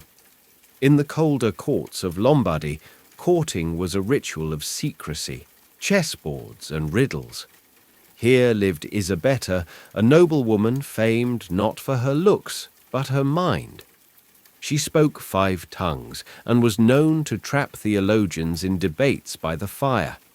She caught the eye of Marino, a younger knight of quiet bearing. He challenged her to a game of chess beneath the arches of her father's sola. With each piece moved, he slid a verse across the board, written in Italian so delicate it looked like lace. "If my queen captures your heart, will you castle with me?" Isabetta, unmoved, captured his bishop with a smirk and a line of her own. "Only if your king bends his knee." Thus began a long and delicious exchange. They played every week, and with each game came poems, tokens, challenges. Marino sent her a falcon's bell engraved with her initials. Isabetta responded by sending him a glove, left hand only, unadorned, but dusted with rose powder. In time, he lost a game deliberately. She smiled. That night, the banns were posted. Across these lands and centuries, one truth glimmers like starlight through stained glass. Love was never rushed. Whether noble or common, learned or illiterate, lovers in the medieval world moved slowly, through tokens, riddles, silences. To lace another's bodice was intimate, to receive a handkerchief, a vow, to stand in a garden together at dusk, not touching, only watching the fireflies rise. That was everything. So as you sleep, imagine a time where love bloomed in winter kitchens, chapel corners, and wool markets, where the heart was patient and every sigh could be sacred. We will return soon, with more hidden letters, more stolen glances, more love that lingers like candle wax on stone. The heart, once offered and returned, turns slowly toward a deeper promise, a binding not just of hands but of lives. In the Middle Ages, courtship was only the prelude. The true union came through betrothal and marriage, each step carefully choreographed by time, tradition, and belief. Tonight, we walk the path from whispered affection to solemn vow, through hedgerows scented with thyme, down aisle stones worn smooth by generations, and into candle-lit halls where futures were once pledged with rings of hair and goblets of wine. Let us begin with the betrothal. In medieval England and Scotland, a betrothal was not merely a promise, it was a binding contract. A ritual known as hand fasting was often performed, in which a couple's hands were tied together with ribbon or braided cord in the presence of witnesses. A man would say, "I plight thee my troth," and the woman, in turn, would repeat it. Sometimes they exchanged rings or garlands, or more intimately, locks of hair, bound into a braid and wrapped in cloth. The cord tying their hands was symbolic, not yet a wedding, but a pledge of future union. The troth was usually sealed with a kiss, or more solemnly, with a shared sip from a ceramic cup of spiced wine, each drinking from the same side. In remote villages, this ceremony could stand in place of marriage for a time, especially if the local priest was far or war had delayed plans. But in noble houses, it was always the first step before a feast day wedding. After the betrothal came the gathering of the trousseau. A young woman would begin preparing her belongings for her future home. Fine linens she had spun herself, embroidered altar cloths, handkerchiefs, laced chemises, and sometimes dried herbs or beeswax for blessing hearth and cradle. In merchant towns, mothers and grandmothers would sew hidden blessings into the hems, tiny knots or charms stitched with silver thread to protect the bride. And for the groom, he often prepared a bridal cup, sometimes silver, sometimes carved horn, engraved with a motto or crest meant to be used on the wedding night and passed down through generations. If he was a knight, he might give her the key to his seal ring or the sheath to his sword, symbolizing that she would now guard his name and wrest his strength. The medieval wedding day began at dawn, not with music or flowers, but with a visit to the church porch. There, outside the chapel's threshold, the couple would be wed publicly, in view of the village or household. The priest asked them, in Latin or the common tongue, if they came freely and without coercion. "Wilt thou take this woman?" The couple would say yes, and then clasp hands. A simple gold band, often engraved with a cross or the word amor, was slipped onto the bride's right hand. Later, it would be moved to the left. Only then would the doors of the church open. Within, a short mass of blessing was read. Candles were lit. If the family was noble, guests might carry torches down the nave. And then came the crowning moment, the blessing of the bedchamber. In some places, especially among nobles, the marriage was not considered fully complete until it was consummated. To prove this, the bride and groom were led, by candlelight, to their chamber. Guests followed, bearing food, drink, and laughter. A priest, or sometimes a trusted elder, would bless the bed with holy water and psalms. Candles were placed at the four corners to ward off evil spirits. The couple would share a small sweet cake and a sip of wine, and then the curtain was drawn. But not all weddings ended this way. In smaller homes and humbler hearts, the bridal night was quieter. A shared loaf of bread, a warm blanket passed down from mother to daughter, the sound of crickets outside. In these moments, all ceremony faded. Only the hush of newness remained. Whether in castles or cottages, chapels or forest clearings, medieval weddings were not about grandeur. They were about sacred joining of souls, of families, of stories. And after the feast and the dancing, after the torches were dimmed and the bells had fallen silent, the world grew still, and two people, once strangers, lay close and began the long, slow work of love made real. Sleep now in this sacred quiet. Let the vows of old carry you through this night, soft as linen, sure as oaths, eternal as rings passed hand to hand. And now, dear traveller of time, our journey comes to rest. We have walked moonlit meadows where secret vows were whispered in the dark, stood before ancient altars where candles flickered like shy hearts, and wandered through the hushed chambers of memory where love once stirred the air like incense. We have met dreamers and rebels, daughters and scribes, knights and poets, each bound not by duty alone, but by longing. We've seen the delicate thread of love twined through linen veils, folded in secret letters, stitched into wedding hems, and sealed behind stained glass. We've listened to lullabies sung across convent walls, and stood witness to hands held in defiance of kings. In this twilight world of cloisters and castles, hand-fastings and honeyed words, we have not merely studied history, we have felt it, and in every tale, beneath every vow and hidden kiss, there was something timeless, the quiet truth that even in an age of armor and law, love found a way. So now, as your breathing slows, and the warmth of your blanket mimics the embrace of ancient hearths, Let the world of knights and nuns, of drifting petals and faded parchment drift gently behind your closed eyes. Let your dreams carry you farther still. And know this, somewhere, out in the distant corners of time, a story waits, just for you. We'll return soon with more hearts, more history, more midnight tales. Until then, rest well, sweet listener. You have journeyed far.